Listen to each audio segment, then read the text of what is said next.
Greetings everyone, and welcome to the second part of my King versus Armor King comparison video, or comparison series shall I say. I ended up re-recording this portion here multiple times, mainly because I was really not satisfied with the length of the video and the kind of like the structure it ended up taking. And so I decided to split it up into two parts. This is going to be part one of the similarities, and there's going to be a part two. I'm going to record them simultaneously and likely upload them together. Just a little bit of a reminder. In this video and the next one, I'm going to go over the aspects in which the two kings are extremely similar, like I said. Stuff that, while different, is not going to differentiate their game plan all that much. And to avoid having to discuss this while I'm doing the testing or while I'm doing the comparison itself, I'm going to be putting a heavy emphasis on ease of execution, especially when it comes to combos. Stuff that buffs your neutral, for example instant shining wizards and the like, the ability to hit confirm while standing 2-2 is definitely something worth your time. It will only benefit you if you learn to do it.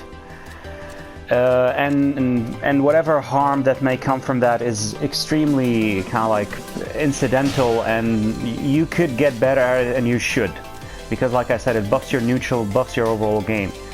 But damage and doing max combos from launches is another story entirely, at least for me. Others have voiced this as well. I might end up doing a separate short video on it, just to like kind of explain my philosophy. Not like anyone cares, but whatever. But just to re-clarify, when I'm going to be discussing Kings and Armor Kings launchers, counter hit launchers, I'm going to be discussing the easy path of combos, the bread and butters, and how those compare to each other.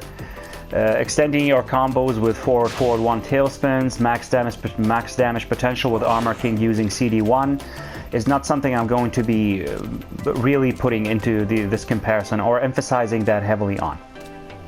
So without further ado, let's get on to the comparison itself. So, if we discuss the standing position and we talk punishment, the trend that you're going to find is that Armor King deals less damage than King, but he can, depending on how you look at it, gain more utility and more like kind of control with his punishes. Whereas the optimal punisher for both at 10 frames is 2-1, I'm going to discuss 1-2 first. Because out there in the neutral, outside of like obvious punish situations where your opponent's in your face and you block something -10, definitely chug out 2-1, especially with the buffs it got in Season 3. But out in the neutral, 2-1, even though the second hit is a mid, it is much more easier to kind of like step, backdash, maneuver around, whereas 1-2 will catch sidesteppers and backdashers even more. The range on the one jab for King got buffed. I'm not sure how it translates over to Armor King or how it compares to him now, but the thing that Majin noted, and I definitely cannot see it now that he has said it, is that the range didn't really translate over to the second hit, and sometimes like that, it sometimes whiffs. Regardless, 1-2 is 22 frames. You can definitely add the last hit, which is a mid, which on counter hit doesn't do anything dramatic for King here, like that. And you can of course transition over to his 10 hit. Definitely don't go for this. For Armor King, the damage is less at 17, even though the extension 1-2-1 gives a much chunkier and much more useful kind of like counter hit animation. 2-1 on Armor King is 22, whereas on King, 25. So again, more damage. Nothing at 11 for either King. 12 frames back 1-2 on King. 33 damage, fantastic punisher. Leaves your opponent standing. Frame advantage. You can go for your throw mix-up of choice there. But always keep in mind that your opponent has other options than to stand there and take your throw mix-up. I don't really care about this. Whereas for Armor King, the input is identical. Back 1-2. And the damage is 27. So again, less damage. But the opponent is left in the identical position. Standing, slight frame advantage, you can go for your throw mix-up. For 13, King doesn't get anything new, not like he needs it, but Armor King gets the shoulder. Shoulder is 13 frames, it's only one more damage than the back 1-2 at 12. but always keep in mind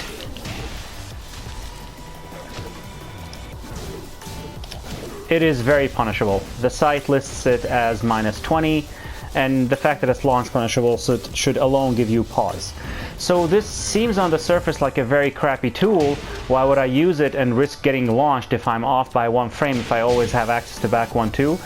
Thing is, yes, of course, if you're not sharp enough, you always risk getting launched, and this move always has more uses, like I'm going to show in an instant, for example, off of Magic Force, even though you have other options. It's a great follow-up for a lot of his attacks, like that, like this, and overall a fantastic tool. But as a Punisher, it's kind of like a little bit iffy.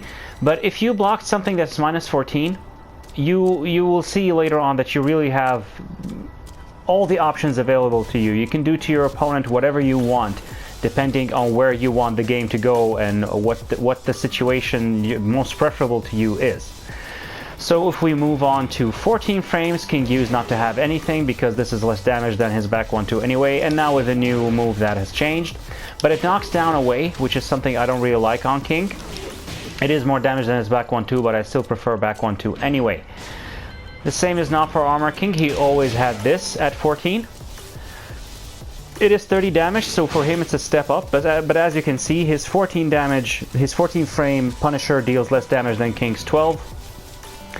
And the huge thing here is that, of course, it leads to this ballerina stun. Your opponent is a bit further away, but you have a lot of frame advantage. So theoretically, even though most people, I believe, are going to stick to back 1-2 here, but if you block something that you know is -14, depending on what if you want more breathing room, you can shoulder them away. If you want to invoke more of like a not super throw heavy mix-up, you could go for this and maybe crouch dash in afterwards. And for your typical throw mix-up, maybe use back 1-2. So even though Armor King deals less damage, he kind of like gains more utility. Even though the simplicity is nice to have on King, of course, you just chug out back 1-2, whatever the situation, unless something is -10, then you chug out 2-1. Leaving normal hit launchers for now, I'm going to discuss them a bit later on. Moving on to other Punishers that are not launchers. Forward 2-1, of course, on both Kings. Forward 2-1 on King is 37, while on Armor King the damage is again 32. King gets another string, another kind of like variation. Armor King only gets this, and I didn't find his to be any more hit confirmable. Once I delayed it, the opponent was able to block it, and the second hit is always a high, so you kind of like have to do a little bit of mind games and maybe don't finish the string every now and then. For King, of course, the other variation is not a natural combo, it's not an actual real Punisher, except from the back. There you can do Burning Knuckles setups, which are inescapable to the best of my knowledge. Maybe there are better combos available now with the new Tailspin, but either way, the same concept still applies. Side note, I don't know if this was a stealth change in Season 3 or if it was always like this. Usually, it used to be that, of course, forward 2 is the long-range Punisher from something that is almost 2 back dashes away. And now I'm finding that back 1 is connecting from these ranges. Maybe that always used to be the case, maybe not. Maybe it has to do with Armor King's hurt box, the way he's kind of like leaning forward a little bit. I don't know, it is what it is. From a bit further away from ranges where forward 2 would whiff, you'd find that back 3 still connects. Back 3 is, I believe, 16 frames. For King, you don't get anything. I don't believe you can dash in with anything. But for Armor King, you kind of like always get a dash in into a shoulder. So I believe that's it for Punishers that are not launchers. With that, I'm going to move on to counter hits. So in the counter hit department, you'd find another trend where Armor King is kind of like struggling to get staple combos. Where for King, our quickest counter hit launcher is, of course, in the form of back 1. Combos are very reliable, regardless of access. I don't know why people still think that you have to sidestep right. This is done without any sidestepping at 62, and you can do another equally as easy combo in the form of this tailspin into 65. This is where Armor King kind of like pays the price for what he used to have in previous games, Tekken 6 and Tekken Tag 2. I've seen it in Tekken Tag 2, not sure how it was in Tekken 6. He used to do down 2. Of course, this is off of his own back 1. He used to bound with down 2, and he would end his combo in an inescapable unblockable. They removed that, but they went kind of like overzealous with the balancing, because currently what you typically want to go for is this. And I know that you can squeeze in an extra down forward 1 or a jab there or both, but that will only add to the combo's unreliability. The problem here is that you're very reliant on your opponent's hurt box. Characters like King are kind of like the hardest to land this on in my experience. On easier characters, you still cartwheel over, but you can't always guarantee to get the cartwheel at the precise timing to get the launch to be this high. Usually if your timing's a little bit off, as you can see, King doesn't bump off the ground as high. And against super big characters like Jack, you can get away, with tail spinning with this immediately, but on smaller characters it whiffs. So you're stuck doing janky combos that don't work all the time. That is why some people advocate the use of this, just 41 damage, so not great, or that, which is going to be, I believe, 42. And generally, even if you do the max damage staple version, let's say, with down forward 1 and a jab, you'd still not be cracking 60. Moving on to 13, both Kings get Magic Force. I should turn on counter hit for this, because King's key charge kind of like offsets the axis. It used to be that King only got this as a staple because you want to like confirm the counter hit and then you would react. Whereas you always kind of like had something like this going on. And tail spinning used to be very difficult. I believe Majin dropped the tailspin attempt off of this against Lowhigh, was it? In 2018 EVO. But now that has changed because of the new tailspin. You can do this raw for 70. Or you can actually add in an entire other string for 71, but more wall travel. In the case of Armor King, he again here kind of like suffers a little bit. But at least he has access to another kind of like super easy version, which is just a shoulder afterwards. But generally what you're going to be going for is this, and I did record it correctly, but it kind of like is very reliant on distance. This is 64, but the tailspin is tight and you can miss it. And this is another version. Again, you can miss the tailspin, but it's not super difficult to get. So in the counter hit department, at least for the most relevant counter hit launchers that are like below hop kick speed or faster than a hop kick, you'd find that Armor King kind of like struggles. Of course, we can discuss counter hit launchers on King, especially ones that are quicker than 15 frames, without talking about down forward 2, 1. This is a fantastic tool. It leads to damage that is by all means kind of like too good to be true. Of course, you should watch the Little Majin special on J King's channel, but just as a demonstration, if I do it off axis here intentionally, generally what you're going to be aiming for is getting this tailspin into a burning knuckle, and this is going to be uninterruptible or inescapable. But if I try to do this head on to Armor King, you'd find that the tailspin whips. And the solution is to do tight micro dashes and adjust according to your opponent's hurt box by side steps and micro dashes, like I said. Again, watch the Little Majin special on J King. This is where you could argue that King this time kind of like suffers from hurt boxes, but the way I look at it is that he can like really exploit certain hurt boxes to deal astronomical damage. The damage in the case of Burning Knuckle Ender catapults into the 80s, and again, it almost feels too good to be true.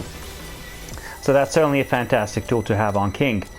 Other counter hit launchers, I will resort talking about forward 1 until I discuss King kind of like more in depth, because this is much more than a counter hit launcher. This is such an instrumental tool to his game that it really deserves its own attention. So I'm gonna leave it for now, but suffice to say, even without instant shining wizards, you're still dealing damage in the 60s, so that's fantastic. Forward neutral 1+2. Not technically like a launcher unless you're facing an exceptionally big character, in which case after that you get a free hop kick. But even then you can like keep chugging it out to interrupt your opponent, and in that sense it almost feels like a counter hit launcher. If I just discuss where Armor King stands in this conversation up until now, back 1+2 is definitely nothing close to forward 4 1+2 on King. He doesn't really have an equivalent to down forward 2 because this sucks. It's -12, it's punishable. This is slower than a hop kick to begin with at 16, I believe, and it's very, very vulnerable to sidestepping, and it's slow overall. But if we transition over to low counter hit launchers, forward, forward, neutral 2 on King is 53 damage, fixed animation, not really a launcher, but it yields you much more damage, but it switches sides with the opponent. In this context, you could kind of like argue that Armor King is a little bit better, because if I get it right here, you don't really have to switch sides, and your damage is higher, and you can do much more than what I just did there, and you get 66, and you can even break the floor. Even when we discuss down back 3, even though it's, well, negligibly different between the two, Armor King generally gets higher damage staples. This one's, I believe, is 70, sorry, whereas for King, even with the newly found tech, if we're talking staples, you're not going to be cracking 70, but the difference is kind of like negligible. So, in conclusion, you could kind of like say that King gets an easier time with counter hit launchers that are done from standing. He gets more utility out of them, be them back 1, magic 4, forward, forward, neutral 1+2, down forward 2. But for low counter hit launchers, Armor King with his forward, forward, neutral 2, and his down back 3, he kind of like gets more damage and gets more utility. Moving on to normal hit launchers, of course at 15 we both get hop kicks. King's hop kick is actually a hop knee, which is a good thing to have because it prevents it from being reversed by anyone who's not Jin or Geese. Compared to Armor King but not other characters, it kind of like has a bit more range. Combo reliability is very good. You don't really have to resort to the Tekken vanilla friggin' staple. You can do this in Season 3 for 62, but my staple, which is equally as easy and impossible to drop, is this, and this is going to be 63. In this argument, like I said, Armor King also has pretty good staples. His range is a little bit stubbier, a lot stubbier, but generally the staple I go for is this, which is going to be 62. And this is generally the exact same filler you're going to be using in all your combos. There is an uglier, but regardless, more damaging option in the form of 64. Aside from that, however, King is not really a normal hit launcher. This is a safe normal hit launcher, but it's slow. Not really gonna be able to connect that. Capital punishment they both have, but it's from extremely long range, and as far as difference goes, it's not really that different. Atlas Hammer, not like that. Atlas Hammer does crush highs, leads to a big launch, potentially very big combos. However, it is very, very, very punishable on block, so it's not something you're going to be chugging out. And I'm going to be leaving sidestep launchers and whatever for a bit later on. Forgetting about Armor King's stubby hop kick, you'd find that he's still a much more normal hit launching kind of guy. From out here, forward 3 is a fantastic tool, even though it's a high, not a mid, compared to Armor King's forward 1.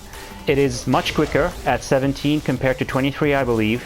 It is a normal hit launcher, not a counter hit launcher, even though combos are not that fantastic or damaging, even when you have the execution for a sidestep into a Shining Wizard.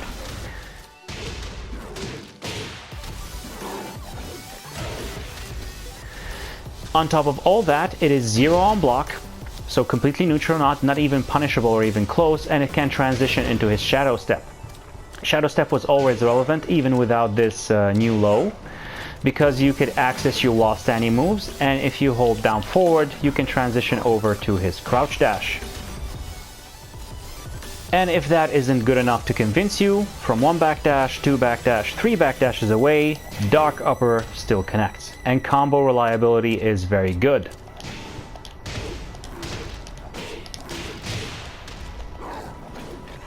(72) without even making your life difficult with a CD1 in there. And while Dark Upper is -10, -11, speaking of CD1, if you back all the way, it still connects into a tailspin.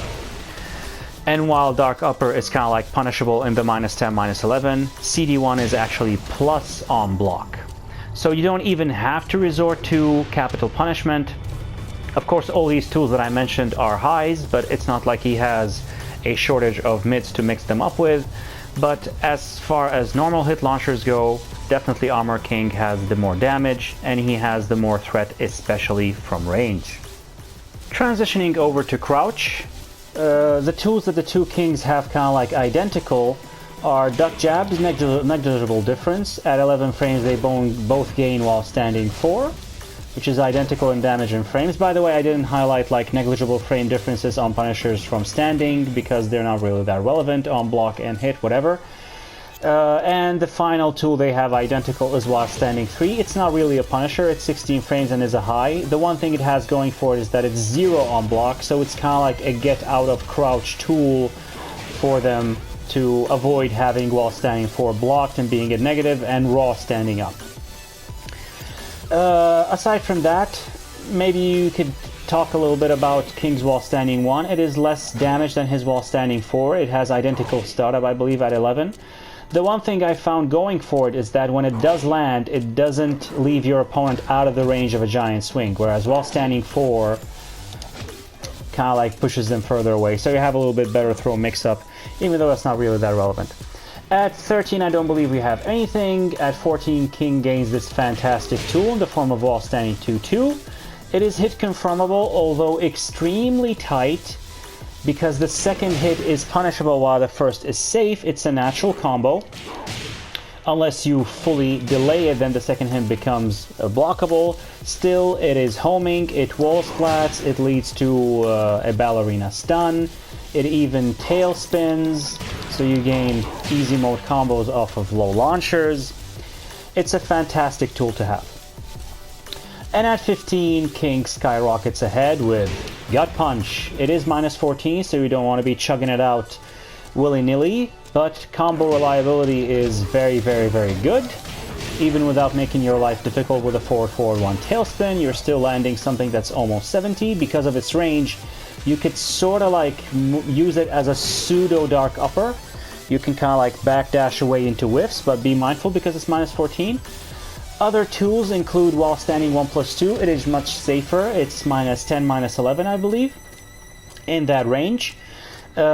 It is slower, definitely, but the one thing it has going for it is that against certain snake edges like eddies, if you do Gut Punch immediately, it sometimes whiffs because of his messed up hurt box. And generally you want to be doing this because it is, more damage.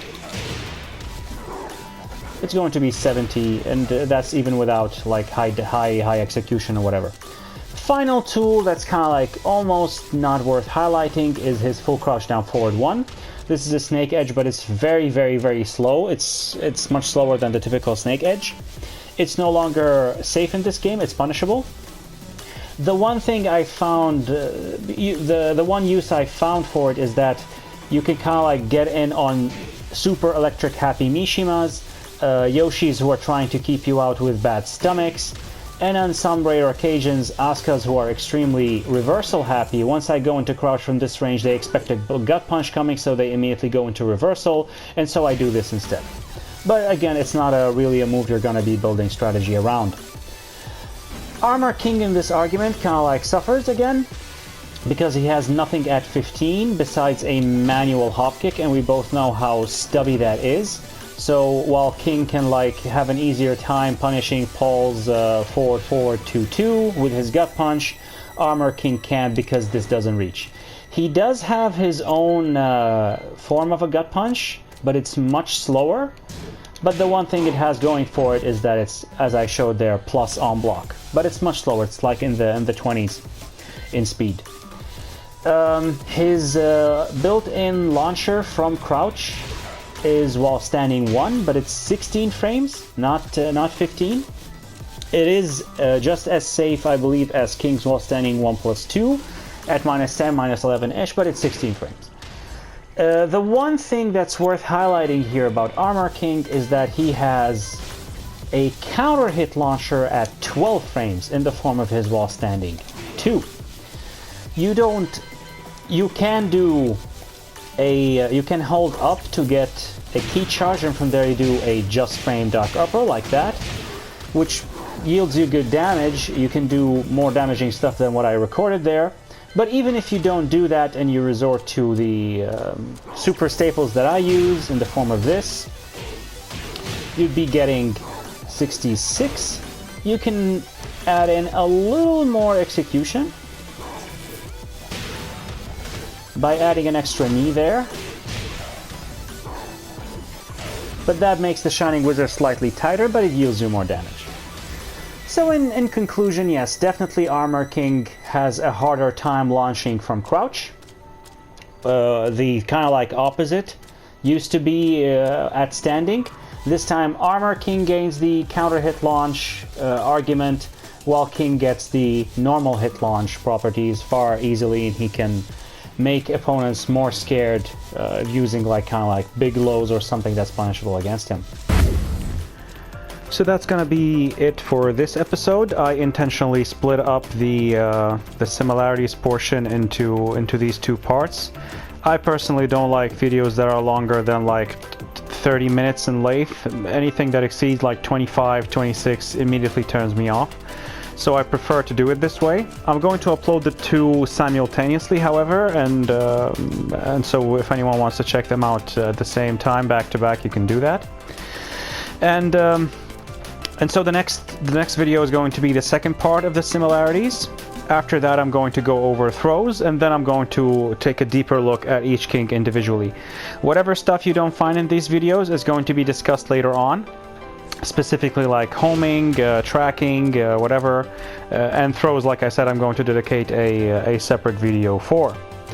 So, until then, take care and goodbye.